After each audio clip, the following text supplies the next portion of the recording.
Au Maroc, le temps sera nuageux à partiellement nuageux sur l'ensemble du pays. Ainsi à Rabat, il fera 22 degrés. 22 également ici à Tanger, une température de 23 degrés du côté de Casablanca, 29 à Laayoune, 26 degrés à Marrakech, 23 à El Rachidvia et 1 degré de moins à Essaouira où le mercure affichera 22 degrés. En Algérie, le temps sera partiellement nuageux, notamment sur le nord-ouest et le centre-ouest du pays. Ainsi, à Alger, la capitale, il fera 25 degrés. 25 également du côté de Tamanrasset, 22 degrés à Béjaïa, Oran et Annaba et 22 également enregistrés à Constantine. Toujours au Maghreb et en Tunisie, cette fois pareil, prévoyez un temps partiellement nuageux à souvent ensoleillé sur le quart nord et le centre-ouest du pays. À Tunis, il fera 26 degrés, 23 à Tabarka, 23 également enregistrés à Gafsa, 23 aussi à Sfax, Gabès et Djerba et également Sousse.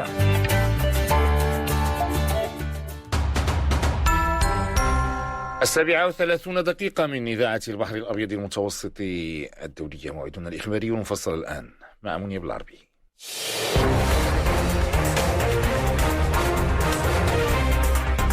Et au sommaire de cette édition, la bataille de la relance économique au Maroc en période de Covid-19 avec la création d'une banque de projets en ligne. C'était il y a quelques semaines. Et aujourd'hui, les premiers investissements sont annoncés. Vous entendrez dès le début de ce journal le ministre marocain de l'Industrie et du Commerce.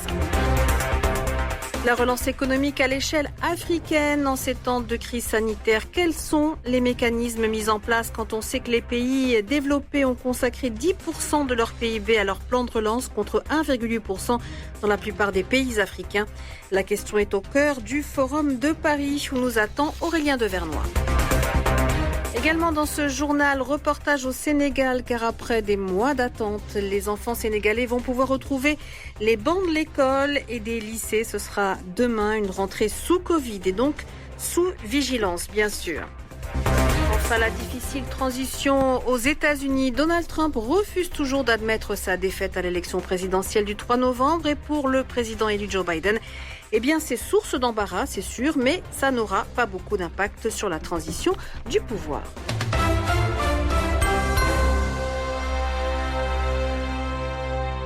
Cela fait partie du plan de relance économique post-Covid, essayer de remplacer les importations par du fait maison, du Made in Morocco. Un projet qui avance. 17 conventions ont ainsi été signées aujourd'hui en présence du ministre de l'Industrie, du Commerce, de l'économie verte et numérique, Moulay Hafid Alami. En tout, cela représente un investissement de plus de 850 millions de dirhams. Alors, comment les projets ont-ils été sélectionnés? Dans quelle logique s'inscrivent-ils? Eh bien, je vous propose d'écouter le ministre. Nous avons lancé, sur instruction de Sa Majesté le roi Mohamed VI que Dieu l'assiste, un travail important au niveau de l'industrie sur tout ce que nous pouvons substituer et fabriquer au Maroc. Ça a beaucoup d'avantages. Le premier avantage, c'est que ça crée de l'emploi au Maroc. Le deuxième, c'est que ça évite d'importer et de payer en devises. Et le troisième, c'est d'avoir de l'indépendance. Sur les 183 milliards de dirhams que nous importons par an, nous avons dans un premier temps identifié 34 milliards qui sont substituables. Et nous avons mis une première banque de projets, de 100 projets, pour totaliser les 34 milliards dont on parle. Alors, nous avons eu 427 demandes et 143 projets qui ont été retenus, totalisant déjà en moins d'un mois plus de 10 milliards de dirhams. Ce que nous avons signé aujourd'hui, ce sont des projets concrets qui ont démarré déjà, dont plus de 80% ont déjà acheté le terrain. Certains ont déjà commencé les constructions. Donc en un temps très rapide, nous remarquons la résilience des opérateurs marocains et leur volonté de s'inscrire dans les orientations de Sa Majesté le Roi, que Dieu l'assiste. Et sur les projets soutenus ce mercredi, on voit ressortir certains secteurs en particulier. La moitié des conventions concernent l'agroalimentaire. Viennent ensuite les secteurs du textile et du cuir. Enfin, on notera la présence d'industries du plastique, de l'électrique et électronique. Et puis rappelons le bilan sanitaire du jour au Maroc. Ces dernières 24 heures, 5461 nouveaux cas de contamination ont été enregistrés, ainsi que 81 nouveaux décès. À l'heure du Covid-19, la relance de l'économie à l'échelle africaine. À présent, ce mercredi s'est ouverte la nouvelle édition du Forum de Paris pour la paix, largement consacrée à la pandémie de Covid-19 et la gestion africaine de la maladie a notamment été longuement évoquée, car si côté sanitaire, la situation paraît globalement bonne, Économiquement, les inquiétudes sont très fortes. Les précisions à Paris d'Aurélien Devernois. Nous avons eu une bonne première mi-temps, mais il faut s'assurer de garder le niveau dans la deuxième pour gagner le match toujours en cours. C'est avec une métaphore footballistique que Tidjane Thiam a résumé la situation de l'Afrique face à la pandémie de Covid-19. Le banquier franco-ivoirien fait partie de la Dream Team formée au printemps par l'Union africaine pour tenter d'éviter la banqueroute au continent, mais le chemin vers la victoire est encore long. Les pays riches ont consacré 10% de leur PIB à leur plan de relance. En Afrique, nous allons difficilement atteindre 1,8%. C'est un fossé immense et avec les autres envoyés spéciaux de l'Union africaine, nous travaillons pour tenter de trouver des fonds supplémentaires.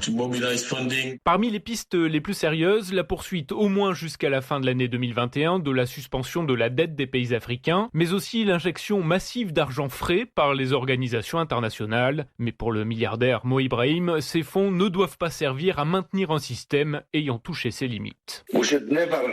On ne devrait jamais se dispenser de tirer les leçons d'une crise. Nous avons besoin de diversifier notre économie, de nous désendetter pour être plus autonomes. Et il faut bien sûr investir dans l'économie verte. La forte capacité d'adaptation démontrée durant la crise sanitaire est une grande source d'espoir. De nombreux projets, notamment digitaux, ont été mis en place par la jeunesse africaine avec très peu de moyens, à l'image de systèmes collaboratifs de détection des malades, une force d'innovation sur laquelle le continent devra davantage s'appuyer. À Paris, Aurélien Devernois pour Média. L'actualité africaine du jour avec tout d'abord la crise en Côte d'Ivoire. Le président ivoirien Alassane Ouattara et son principal opposant, l'ex-président Henri Konan Bédié, ont déclaré avoir brisé la glace après leur rencontre tout à l'heure à Abidjan. Une rencontre destinée à apaiser les violences meurtrières dans le pays. C'était une première rencontre, a déclaré le président ivoirien. Au moins 11 000 Éthiopiens se sont réfugiés en 48 heures dans l'est du Soudan. Des Éthiopiens qui fuient les combats dans la région dissidente du Tigré. Le Haut Commissariat aux réfugiés s'attend à une vague massive de réfugiés car il estime que la guerre risque de s'intensifier. Dans l'histoire des États-Unis, les transitions entre deux présidents ont toujours été pacifiques. Mais voilà une tradition de plus dont Donald Trump semble vouloir s'affranchir alors que Joe Biden ne cache pas son envie de se mettre au travail le plus vite possible. Le milliardaire américain, suivi par son parti, fait front et refuse toujours d'admettre la défaite. Alors la transition est-elle menacée ? Nathan Chaudet. Il y aura une transition en douceur vers une seconde administration Trump. La phrase pourrait prêter à rire tant elle est surréaliste, mais venant d'un responsable de premier plan comme Mike Pompeo, elle a de quoi faire peur. Donald Trump, on le sait, ne reconnaît toujours pas sa défaite et il est loin d'être le seul. À part quelques modérés, une grande partie des républicains le soutient et continue de dénoncer des fraudes. Même la directrice de l'administration des services généraux, Emily Murphy, la gardienne des clés de la Maison-Blanche, refuse de signer la lettre qui déclencherait le processus de transfert des pouvoirs. Elle paralyse ainsi de fait la transition, un comportement qui forcément a de quoi exaspérer Joe Biden. Je pense que, comme on le dirait avec tact, je pense que cela ne servira pas son héritage. Voilà des agissements qui irritent le président qui finirait presque par en rire, mais président qui ne s'inquiète pas outre mesure. Pour lui, les jeux sont faits, le processus est déjà enclenché. Nous avons déjà commencé la transition. Le fait que les républicains ne reconnaissent pas notre victoire ne changera rien.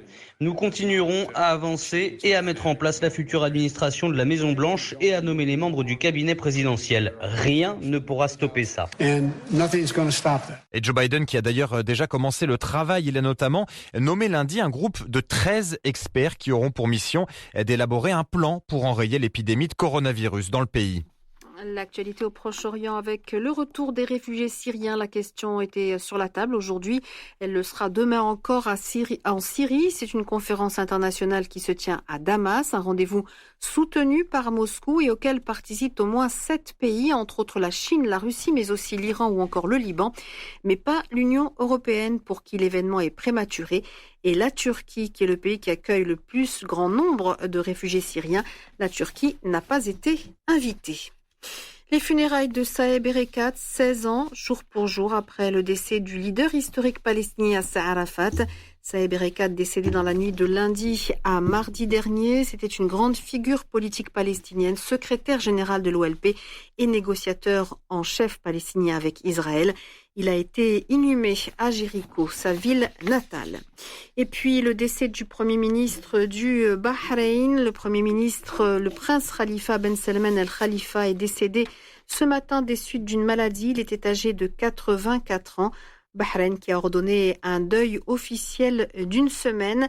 Le prince Khalifa Ben Salman Al Khalifa était le plus ancien Premier ministre du monde. Et l'on referme ce journal en reparlant du Covid-19 en Afrique. En attendant, le vaccin et l'épidémie paralysent encore de très nombreux pays. Mais pour certains d'entre eux, il est impératif que les enfants aillent à l'école. C'est le cas du Sénégal où après plusieurs mois d'attente, c'est la rentrée des classes demain. Alors comment s'y est-on préparé ? Écoutez le reportage de Sirmi Boukaka. Assise confortablement dans son bureau, Rokaya Dia, censeur du lycée Galandou Diouf, nous explique les mesures prises par l'établissement. Le même protocole sanitaire sera appliqué. Nous avons nos lavements, nous avons nos thermoflash, nous avons du gel hydroalcoolique et je crois que c'est le même protocole qui sera promulgué pour la reprise des cours. Après l'ascenseur, rencontre avec le professeur d'éducation physique du lycée Galandou Diouf, Claude Adivan. Ce dernier insiste sur le port du masque. Aujourd'hui, nous recevons quand même l'ensemble des élèves, qui fait que les élèves sont deux par table.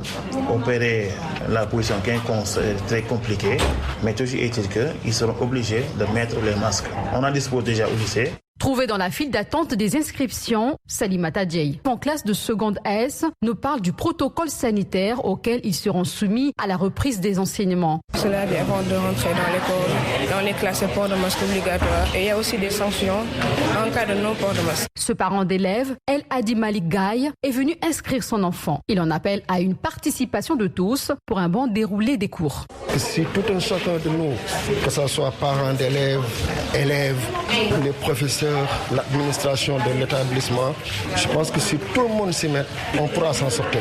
Toutes les conditions semblent réunies pour une bonne reprise des cours. Professeurs comme administration scolaire sont aux aguets et veillent au strict suivi des protocoles sanitaires pour éviter la propagation de la Covid-19 au sein de leur établissement. Sirmi Boukaka, Dakar, pour Média. Voilà, et ainsi s'achève ce journal. Je vous souhaite une excellente soirée à l'écoute des programmes de Média.